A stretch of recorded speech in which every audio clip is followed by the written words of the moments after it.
Sebuah mobil minibus milik pedagang tempe di pasar tradisional Tenjo menabrak tembok pembatas parkir milik PT KAI di Desa Tenjo, Kabupaten Bogor pada Kamis pagi. Diduga pengemudi salah menginjak pedal rem, sehingga mobil tiba-tiba melaju kencang ke arah tembok pembatas saat pedal gas diinjak, sehingga merobohkan tembok pembatas milik PT KAI. Kejadian tersebut mengakibatkan kaca bagian depan mobil rusak berat.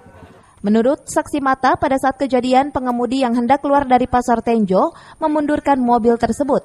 Namun mobil tiba-tiba melaju kencang ke arah tembok pembatas parkir, sehingga tembok tersebut jebol. Lagi parkir, terus? Orangnya mau keluar. Terus? Pas itu, mobil itu maju mundur. Kayaknya mungkin salah masukin personel, tahu gimana ya, kejadiannya nggak tahu. Bukan kita yang punya kan. Taunya udah kejadian begitu aja. Nabrak. Iya. Ini nih apa namanya? Tembok pagar. Ya. Yang ke arah rel gitu. Ke arah rel kereta. Dia tuh mau keluar dari pasar. Mau pulang. Hingga kini kejadian tersebut ditangani oleh pihak showroom mobil karena mobil masih dijamin oleh asuransi dari pihak showroom mobil tersebut.